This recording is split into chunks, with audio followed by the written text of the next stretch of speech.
Namaku Arman. Aku baru 2 minggu bekerja di rumah duka milik Pak Surya, di pinggiran kota kecil yang sepi dan dingin.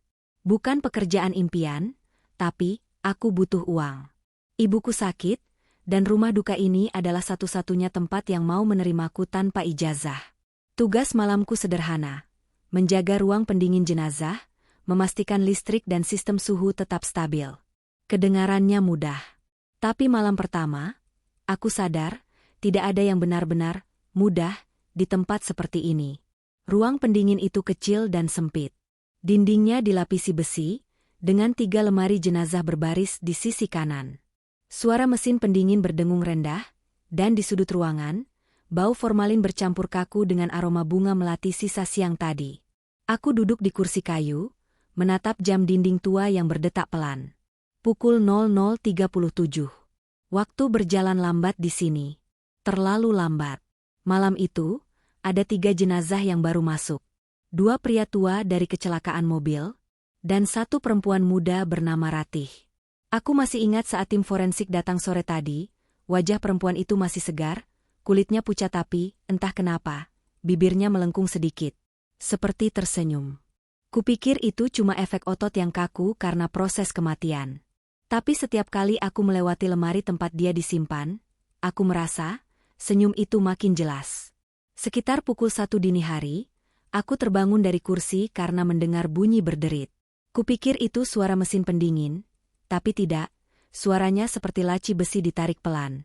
Aku berdiri, menyalakan senter, dan menatap deretan lemari itu satu persatu. Lemari pertama terkunci rapat. Lemari kedua juga. Tapi, lemari ketiga, tempat jenazah Ratih disimpan, bergeser sedikit. Celah kecil tampak di ujungnya, seperti seseorang baru saja menarik keluar, lalu menutupnya buru-buru. Tanganku gemetar saat ku pegang pegangan besi itu. Dingin sekali, seperti memegang es batu.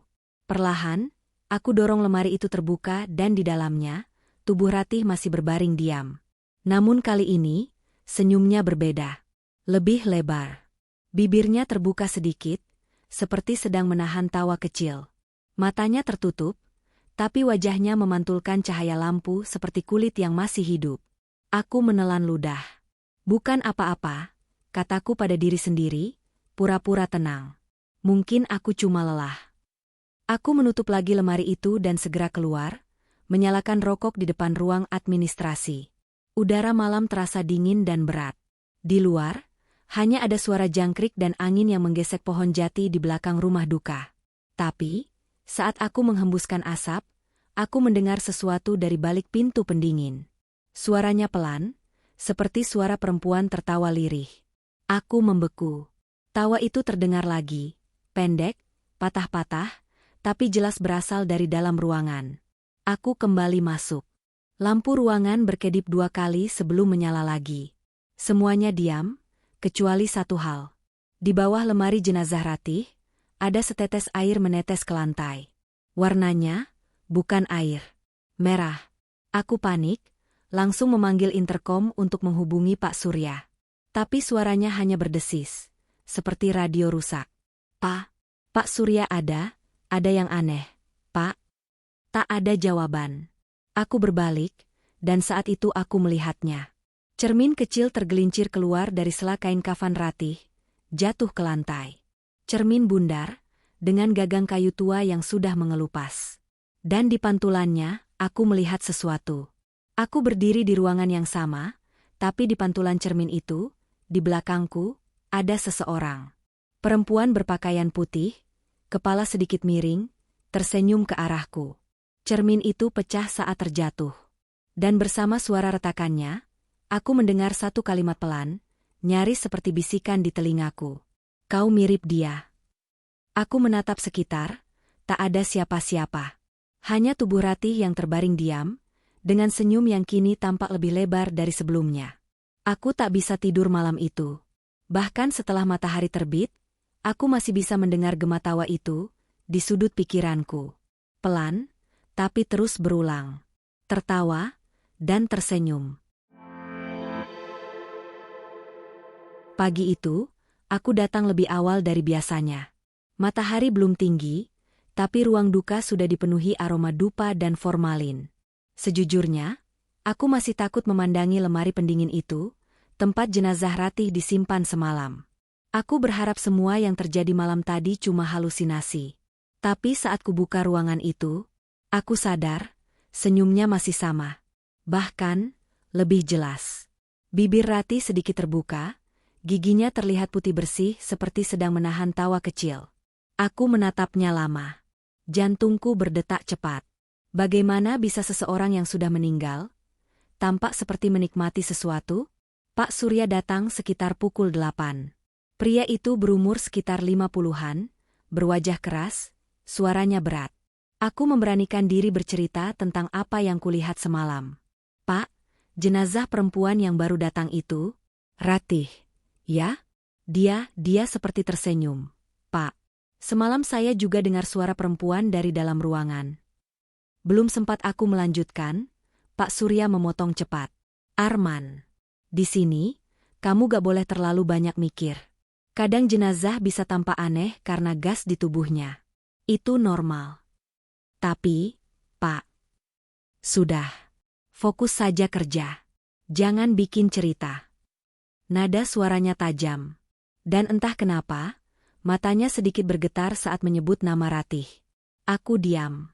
Tapi di hatiku, ada rasa aneh, seperti Pak Surya menyembunyikan sesuatu. Siang itu, aku kembali ke ruang jenazah. Aku tidak tahan menahan rasa penasaran. Cermin yang pecah semalam masih ada di lantai, pecahannya memantulkan cahaya redup. Saat aku memungut salah satu bagiannya, aku melihat pantulan wajah Ratih, walau posisi tubuhnya jauh di belakangku. Aku menoleh spontan. Kosong. Tak ada apa-apa. Tapi begitu kulihat lagi ke cermin pecah itu, senyum Ratih tampak lebih lebar dan matanya terbuka sedikit. Aku jatuh terduduk. Nafasku berat. Salah satu pecahan cermin masih kugenggam. Dan di sisi belakangnya, aku menemukan tulisan kecil dengan tinta merah. Aku masih bisa melihatmu.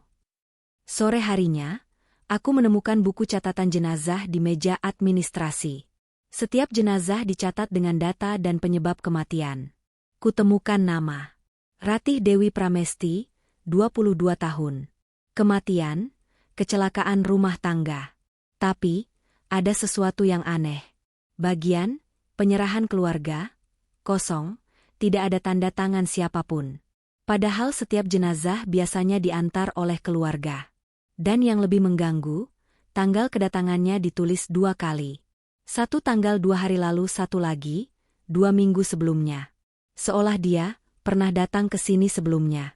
Malam kedua, aku kembali bertugas. Kali ini aku memutuskan untuk tidak duduk diam. Aku ingin tahu apa yang sebenarnya terjadi. Aku menaruh kamera ponsel di pojok ruangan, mengarah langsung ke lemari tempat Ratih berbaring. Waktu menunjukkan pukul 00.41. Semuanya sunyi. Hanya dengungan mesin dan detak jam. Kupandangi layar ponsel dari jauh. Beberapa menit pertama, tidak ada apa-apa. Tapi tepat pukul 1.13, bayangan di layar bergerak. Lemari pendingin bergoyang pelan. Lalu berhenti. Aku menahan napas, mataku terpaku pada layar. Dalam pencahayaan redup kamera, kulihat sesuatu yang membuat darahku membeku. Bibir Ratih bergerak. Perlahan membentuk sesuatu. Sebuah kata. Aku memperbesar rekaman. Dan jelas sekali, bibirnya membentuk kata, Arman. Aku mundur. Tanganku gemetar. Aku menatap ke arah lemari itu langsung. Masih diam. Tapi di layar, Ratih membuka matanya dan menatap lurus ke kamera. Aku teriak spontan, menarik colokan listrik dan menjatuhkan ponselku. Lampu ruang pendingin mati seketika, hanya menyisakan cahaya kecil dari layar ponsel yang berkedip. Dan dari dalam lemari itu, terdengar suara bisikan pelan. Kau mirip dia. Suara yang sama seperti malam sebelumnya. Aku menendang pintu ruang pendingin dan lari keluar. Tapi sebelum sempat keluar gedung, aku berhenti. Karena dari ujung koridor, di dekat meja resepsionis, aku melihat pantulan di kaca pintu. Bukan pantulan tubuhku, tapi Ratih. Berdiri di belakangku, kepala sedikit miring, sambil memegang cermin kecil yang kini utuh kembali. Dia tersenyum. Dan saat aku menatap pantulan itu lebih lama, dia berbisik lagi. Senyum itu tidak akan hilang. Keesokan paginya, Pak Surya memanggilku ke ruang belakang. Dia menatapku lama, dengan tatapan dingin. Arman, jangan pernah buka ruang jenazah sendirian lagi. Kau mengerti? Aku mengangguk pelan. Tapi di dalam hatiku, aku tahu, aku sudah terlalu jauh untuk berhenti. Karena sejak malam itu, setiap kali aku bercermin, aku melihat bayangan Ratih tersenyum di belakangku. Kamu percaya gak, kalau arwah yang belum tenang bisa tersenyum karena masih menunggu seseorang? Kalau kamu berani lanjut, klik like dan tulis di komentar, aku siap lihat siapa yang tersenyum terakhir. Sudah 3 malam aku tidak tidur nyenyak. Setiap kali aku memejamkan mata, aku selalu melihat Ratih. Kadang dia berdiri di ujung ruangan dengan wajah yang sama, tersenyum, memegang cermin kecil. Kadang dia berbisik hal-hal yang tidak ku mengerti. Tapi satu kalimat selalu sama. Dia menutup mulutku, tapi aku masih bisa tersenyum. Aku tidak tahu siapa dia yang dimaksud. Tapi sejak malam kedua, semua kejadian terasa semakin nyata. Cermin di kamarku tiba-tiba berembun sendiri setiap jam 1 dini hari. Dan di embun itu, selalu muncul bekas jari, seperti seseorang menyentuh dari sisi lain. Hari ketiga, aku memutuskan melakukan sesuatu yang lebih berani. Di ruang administrasi rumah duka, ada komputer lama yang terhubung ke sistem CCTV. Biasanya hanya dipakai untuk memantau ruang tamu dan halaman. Tapi aku tahu, ada satu kamera tambahan di ruang pendingin yang selalu aktif. Aku menunggu sampai Pak Surya pergi keluar. Begitu pintu depan tertutup, aku langsung masuk ke ruang CCTV dan membuka folder rekaman. Tanggal, Selasa, 15 September. Jam, 01.00.03.00. Aku memutar videonya pelan, dengan volume kecil. Di layar, tampak ruang pendingin yang suram, dingin, kaku, tapi kosong. Selama beberapa menit pertama, tidak ada apa-apa. Aku mulai berpikir mungkin aku cuma paranoid. Sampai akhirnya jam menunjukkan pukul 2.13. Lemari jenazah nomor 3, tempat Ratih disimpan, bergetar pelan. Pintu besi bergeser sendiri, lalu berhenti. Dan tiba-tiba, Ratih bergerak. Aku membeku. Di layar jelas terlihat tubuhnya menegakkan kepala sedikit. Cahaya redup dari lampu membuat wajahnya tampak hidup. Lalu matanya terbuka. Aku tak bisa berpaling. Matanya kosong, tapi arah pandangnya tepat ke kamera. Seolah dia tahu sedang direkam. Dan yang paling membuat darahku berhenti mengalir. Perlahan, bibirnya kembali melengkung. Senyuman itu muncul lagi. Kali ini lebih jelas, lebih lama, dan terlalu manusiawi untuk sekadar refleks mayat. Aku menggigil, tanganku gemetar memegang mouse. Rekaman itu terus berjalan beberapa detik, lalu tiba-tiba layar hitam. Gambar hilang, tapi suara tetap ada. Suara perempuan samar, seakan berbisik di dekat mikrofon. Arman, aku masih bisa tersenyum. Aku langsung menutup file itu. Nafasku berat, keringat dingin membasahi punggung. Aku hampir menjatuhkan kursi saat berdiri. Aku memanggil Dian, rekan kerjaku yang jaga pagi. Perempuan muda berkerudung, ramah, tapi mudah takut. Aku tunjukkan rekaman itu. Tapi ketika video kubuka ulang, filenya rusak. Layar hanya menampilkan gambar blur dan suara aneh, seperti gumaman dari dalam air. Aku bolak-balik mencoba memperbaiki, hasilnya sama. Dian memandangku cemas. Men, kamu yakin gak salah lihat? Bisa aja filenya glitch. Aku tak menjawab. Tapi sebelum sempat kututup komputer, lampu di ruangan padam sepersekian detik. Dan ketika menyala lagi, layar monitor menampilkan frame beku dari rekaman itu. Wajah Ratih menatap lurus ke arah kamera, bibirnya terbuka, seperti sedang mengucapkan sesuatu. Kata yang nyaris bisa kubaca, kau mirip dia. Sejak itu, suasana rumah duka berubah. Setiap malam suhu ruangan terasa lebih dingin dari biasanya. Bunga melati yang biasanya diletakkan di altar utama cepat layu, bahkan dalam hitungan jam. Dan burung gagak sering hinggap di atap gedung, padahal daerah ini jarang ada burung besar malam hari. Aku mulai kehilangan ketenangan. Bahkan di siang bolong, bayangan Ratih seperti masih ada. Kadang di pantulan kaca jendela, kadang di bayangan logam lemari jenazah. Dan yang lebih parah, aku mulai mendengar tawa pelan dari speaker CCTV setiap kali aku menyalakan komputer. Malam itu, aku mencoba tidur di ruang administrasi, berharap bisa tenang. Tapi mimpi buruk datang lagi. Aku berada di ruang pendingin, semua lampu padam. 3 lemari jenazah terbuka perlahan satu persatu. Dan dari dalam lemari ketiga, Ratih keluar. Berjalan lambat, memegang cermin kecil di tangan kanan.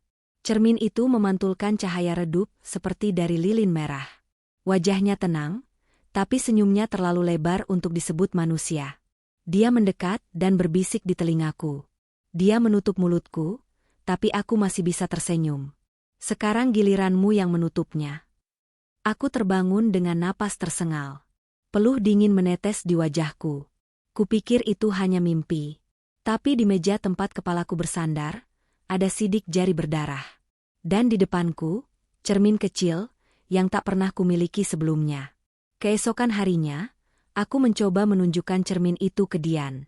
Tapi ketika aku mengeluarkannya dari saku, permukaannya sudah retak. Dan di pecahannya, aku melihat pantulan diriku, tersenyum. Tersenyum, dengan cara yang sama seperti Ratih. Sudah seminggu aku bekerja di rumah duka ini, dan setiap malam, semuanya terasa makin tidak wajar. Aku jarang bicara dengan siapapun. Tapi setiap kali aku melihat Pak Surya, ada sesuatu dalam tatapan matanya yang membuat bulu kuduku berdiri. Seperti, dia tahu apa yang sedang menghantuiku. Atau lebih parah, dia menyembunyikan sesuatu. Pagi itu, aku beranikan diri memeriksa arsip lama di ruang administrasi bawah tanah. Tempat itu berdebu, gelap, dan jarang dibuka. Di dalam lemari arsip kayu, kutemukan ratusan berkas jenazah. Semuanya tersusun rapi. Sampai aku melihat satu map coklat lusuh dengan tulisan tangan samar. R. Dewi Pramesti. Itu nama Ratih. Tanganku bergetar saat kubuka map itu. Di dalamnya, ada foto dokumentasi dari rumah sakit.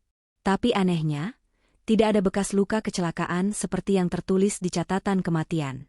Sebaliknya, ada bekas memar di lehernya, dan luka di sekitar bibir. Seolah, mulutnya pernah ditutup paksa.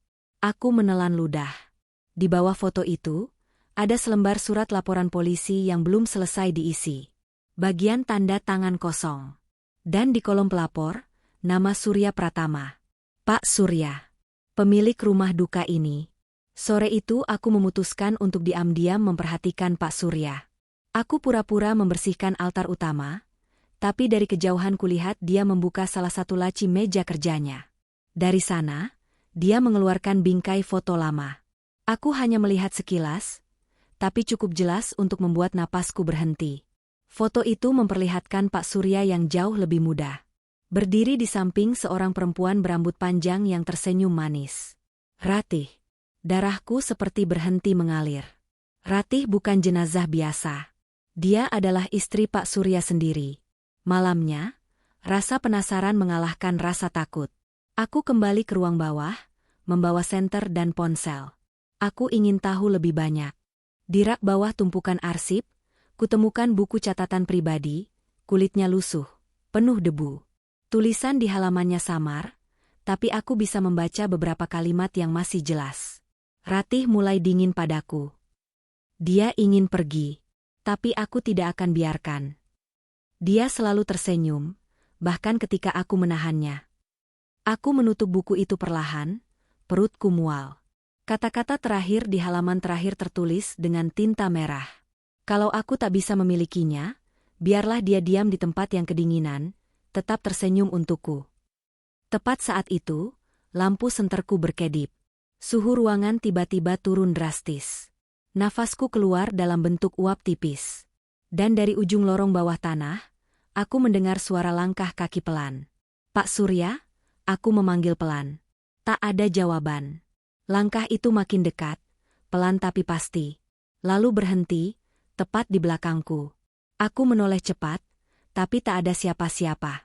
Hanya angin dingin yang lewat, membawa aroma melati busuk. Tapi di depan rak arsip tempat aku berdiri tadi, kini ada foto bingkai kecil yang tak pernah kulihat sebelumnya. Foto itu memperlihatkan Ratih, mengenakan kebaya putih, tersenyum lembut. Namun di pantulan kacanya, ada sosok Pak Surya di belakangnya. Memegang bahunya erat, dan wajahnya buram, seperti dihapus. Aku berlari ke atas, napasku tersengal. Pak Surya sedang berdiri di depan altar, menyalakan dupa. Kamu masuk ruang bawah ya? Saya cuma bersihin, Pak. Jangan lagi-lagi. Itu ruang pribadiku. Nada suaranya pelan tapi tegas. Namun di antara kalimatnya, aku mendengar sesuatu yang jauh lebih dingin. Getaran halus yang mirip dengan bisikan yang selama ini menghantuiku. Kalau kau tahu terlalu banyak, kau juga akan ikut tersenyum, Arman. Aku terpaku. Senyumnya saat mengucapkan kalimat itu begitu aneh. Senyum kaku, datar, tanpa jiwa. Senyum yang persis seperti Ratih. Malam itu, aku tak tahan lagi. Aku ingin pergi. Tapi sebelum sempat keluar, aku harus memastikan satu hal. Jenazah Ratih masih di sana atau tidak. Aku menuju ruang pendingin. 3 lemari jenazah berjejer diam. Kutulis doa pendek, lalu perlahan kubuka lemari ketiga. Dingin, gelap, kosong. Tubuh Ratih hilang. Di tempatnya, hanya tersisa satu benda. Cermin kecil, yang kini sudah utuh kembali. Dan di permukaannya, dengan embun samar, tertulis kalimat. Sekarang giliranmu tersenyum. Aku memutar badan dan berlari keluar. Tapi dari arah lorong belakang, aku mendengar suara langkah berat mendekat. Suara sepatu Pak Surya. Arman, kau lihat istriku, kan? Aku gak tahu apa-apa, Pak. Dia belum selesai denganku. Dia tersenyum. Senyum itu, senyum Ratih. Dan di balik bahunya, aku melihat bayangan perempuan berdiri diam. Menatapku dengan mata kosong dan cermin di tangannya. Malam itu, aku tak bisa tidur. Aku duduk di lantai kamar kecil di rumah duka, tubuhku gemetar. Setiap kali aku memejamkan mata, bayangan senyum Ratih muncul. Senyum itu lembut, tapi terasa seperti ancaman. Aku menatap ponselku, jam menunjukkan pukul 2.37. Angin berdesir di luar, menabrak kaca jendela. Tiba-tiba dari ruang bawah, terdengar suara ketukan logam, 3 kali. Keras, pelan, teratur. Tok, tok, tok. Aku tahu itu berasal dari ruang pendingin jenazah. Tapi bukankah tadi sore lemari Ratih sudah kosong? Aku menelan ludah, mengambil senter, dan turun perlahan. Tangga kayu itu berderit seperti mengeluh di setiap langkahku. Udara di bawah semakin dingin, dan bau melati busuk makin kuat. Ketika aku tiba di depan ruang pendingin, lampu langit-langit berkedip-kedip. Lalu, kulihat bayangan perempuan di balik kaca lemari jenazah yang tertutup. Bayangan itu berdiri di dalam, memandang ke arahku. Dan saat aku mendekat, kaca itu perlahan berembun dari dalam. Tepat di tengahnya, muncul tulisan dari jari yang tak terlihat. Aku masih di sini. Aku mundur, napasku memburu. Tiba-tiba kaca itu retak halus. Suara seperti napas berat terdengar dari dalam. Arman. Suara itu lembut, tapi menggema di seluruh ruangan. Lihat aku. Aku menoleh ke kiri, dan hampir menjatuhkan senterku. Cermin kecil, yang kemarin kutemukan, kini berdiri di atas meja, padahal aku yakin sudah kusimpan di loker. Permukaannya berembun. Dan pelan-pelan, bayangan Ratih muncul di dalamnya. Dia berdiri di tempat yang sama denganku. Tapi di dunia cermin. Dia mengenakan kebaya putih yang kotor, wajahnya pucat, bibirnya membiru. Namun senyum itu masih sama. Kau melihat apa yang mereka sembunyikan, Arman. Katanya pelan. Dia menahanku di sini, agar aku tetap miliknya. Tapi sekarang aku ingin bebas. Aku terpaku. Bebas bagaimana? Ratih menatapku. Matanya kosong, tapi dari sana terasa kesedihan yang dalam. Kau harus menukar tempat denganku. Aku tersentak mundur. Tidak. Aku tidak. Namun sebelum aku sempat melangkah, ruangan tiba-tiba gelap. Senterku padam. Dan dari arah cermin, muncul tangan pucat yang mencengkeram pergelangan tanganku kuat-kuat. Aku berteriak, mencoba melepaskan diri. Tapi genggaman itu dingin seperti es, dan menarikku perlahan ke arah permukaan kaca. Aku melihat wajahku di cermin, mulai retak bersama bayangan Ratih di baliknya. Kau tahu rasanya dikurung di balik senyum, Arman? Suaranya lirih, hampir menangis. Senyum itu bukan kebahagiaan, itu kutukan. Kaca cermin bergetar hebat. Aku mencoba melawan, tapi tiba-tiba tubuhku ditarik masuk. Gelap, hening, dingin. Semuanya seperti berhenti. Aku membuka mata perlahan. Aku masih di ruang bawah. Semuanya tampak sama, tapi warnanya aneh. Kusam. Seolah dunia kehilangan cahaya. Ketika aku melihat meja di depan, aku terkejut. Ada tubuhku sendiri di sana, jatuh dengan mata terbuka. Dan di sampingnya, Pak Surya berdiri, wajahnya datar. Dia memegang cermin kecil yang kini tak lagi retak. Kau anak pintar, Arman, katanya tenang. Sayang sekali, kau tahu terlalu banyak. Dia menaruh cermin itu di dalam lemari jenazah, lalu menutup pintunya rapat. Aku ingin berteriak, tapi suaraku tak keluar. Aku menepuk kaca dari sisi dalam. Dan dari pantulan, kulihat diriku sekarang mengenakan kebaya putih. Tanganku, tangan Ratih. Aku di dalam cermin. Hari berganti. Kau tahu apa yang paling menyeramkan? Dari balik cermin, aku bisa melihat semua. Aku melihat Pak Surya berbicara dengan polisi. Melihat jenazahku, atau tubuhku, dibawa keluar. Melihat semua orang menganggapnya bunuh diri karena stres kerja. Tapi setiap malam, saat tak ada siapapun di sana, Pak Surya akan datang sendirian, duduk di depan cermin, dan berkata pelan, "Senyumlah untukku, Ratih." Dan tanpa bisa menolak, aku tersenyum. Namun malam ini, sesuatu berubah. Pak Surya datang dengan wajah panik. Dari luar kudengar dia bicara sendiri. Dia muncul lagi di mimpi. "Ratih, kau sudah mati." Dia mengangkat cermin itu tinggi-tinggi, hendak membantingnya. Tapi di pantulan kaca, ada dua wajah Ratih. Satu di cermin, satu di belakangnya. Dan sebelum dia sempat bereaksi, bayangan di belakangnya tersenyum. Lalu, gelap total. Keesokan paginya, petugas rumah duka baru menemukan Pak Surya tak bernyawa. Tubuhnya kaku, duduk di depan altar. Dengan senyum yang lebar dan aneh. Persis seperti Ratih. Dan di depan tubuhnya, di atas meja, cermin kecil itu utuh, bersih, memantulkan dua bayangan. Seorang pria dan seorang perempuan. Keduanya tersenyum. Sudah seminggu sejak kematian Pak Surya. Rumah duka itu kini sepi. Tak ada dupa, tak ada pelayat. Hanya sisa bau melati dan dupa terbakar yang masih tercium di udara. Polisi menutup tempat itu, tapi aku tahu, sebagian dari diriku masih di sana. Hari itu, seorang petugas baru datang. Namanya Rino. Anak muda polos, baru diterima kerja. Dia menyalakan lampu satu persatu, menyapu ruangan dengan penuh semangat. Tempatnya agak seram ya, tapi lumayan gajinya, katanya sambil tertawa kecil. Dia belum tahu bahwa setiap malam ada sesuatu yang mengawasinya dari balik cermin.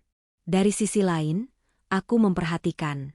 Waktuku terasa aneh di sini, tidak ada siang atau malam. Yang ada hanya bayangan, senyum, dan suara langkah yang berulang-ulang. Aku sudah tak tahu siapa aku sebenarnya. Arman, atau Ratih. Terkadang aku melihat diriku sendiri di pantulan kaca. Kadang perempuan berwajah pucat dengan kebaya putih. Keduanya tersenyum. Keduanya menangis. Suatu malam, Rino sedang memeriksa ruang pendingin. Dia menemukan cermin kecil di atas meja. "Wah, ini antik banget," gumamnya sambil menyeka debu dari permukaannya. Dan saat dia melakukannya, aku bisa melihat wajahnya untuk pertama kali. Wajah muda, naif, dengan mata yang penuh rasa ingin tahu. Aku ingin berteriak, "Jangan lihat terlalu lama." Tapi di dunia ini, suaraku hanya jadi gema hampa. Rino memandangi cermin itu. Cantik juga ukirannya, kayak ada wajah orang di dalamnya. Ya, Rino. Itu aku. Tiba-tiba, ruangan jadi dingin. Lampu berkelip, dan suara denting kaca terdengar dari segala arah. Dari cermin besar di belakangnya, bayangan Ratih muncul perlahan, berjalan mendekat. Kebaya putihnya kotor, rambutnya menutupi separuh wajah. Tapi senyumnya masih sama. Senyum yang tak pernah hilang, bahkan setelah kematian. Kau mirip dia, bisiknya pelan. Tulus, polos, mudah diperdaya. Rino terlonjak mundur. Cermin di tangannya bergetar, dan dari dalam permukaannya, tangan pucat meraih keluar. Menyentuh kulitnya, dingin seperti salju. Dia menjatuhkan cermin itu ke lantai, tapi tidak pecah. Malah justru berdenyut. Dan dari pantulannya, kulihat wajah Arman, wajahku, muncul di samping Ratih. Dia berbisik lirih. Satu lagi akan tersenyum, Ratih. Ratih menatapku. Air mata mengalir dari matanya yang hitam. Aku hanya ingin berhenti, Arman. Aku mengangguk pelan. Untuk pertama kalinya, aku merasa kasihan padanya. Dan mungkin, juga pada diriku sendiri. Tiba-tiba, cermin di seluruh ruangan mulai retak bersamaan. Satu persatu, pantulan kami pecah menjadi serpihan. Senyum Ratih pudar perlahan, berganti dengan ekspresi damai. Lalu, semua gelap. Ketika aku membuka mata lagi, aku berada di halaman belakang rumah duka. Pagi hari. Burung-burung berkicau. Rumah itu sudah tua dan terbengkalai. Di pintunya tergantung papan kayu bertuliskan, "Tutup permanen. Dilarang masuk." Aku berjalan mendekat, tapi langkahku tak menimbulkan suara. Aku menyentuh pagar, tanganku tembus. Aku masih di antara dunia. Namun untuk pertama kalinya, aku merasa tenang. Dari jendela yang pecah, aku melihat cermin kecil masih tergeletak di meja. Cermin itu kini buram, tak lagi memantulkan apapun. Tak ada Ratih, tak ada Arman. Hanya permukaan kusam dan bunga melati kering di sampingnya. Dan saat angin bertiup, suara samar terdengar, seperti bisikan lembut dari kejauhan. "Terima kasih, sudah mau tersenyum bersamaku." Aku tersenyum. Senyum terakhir. Bukan karena kutukan, tapi karena akhirnya, kami berdua bebas. Sebagai bentuk terima kasihku buat kalian semua yang selalu setia nonton dan ninggalin komentar di setiap videoku. Aku mau ngadain giveaway voucher senilai Rp250.000 untuk 5 orang pendukung setia. Pemenang bakal diumumin pas channel ini nyentuh 1000 subscriber. Mungkin voucher ini nggak seberapa, tapi buatku, setiap dukungan, masukan, ataupun hujatan dari kalian itu sangat berarti bagiku untuk membangun channel ini agar lebih baik lagi ke depannya. Terima kasih udah nemenin perjalanan channel ini sampai sejauh ini. Semoga kalian semua selalu jadi bagian dari setiap cerita yang akan datang.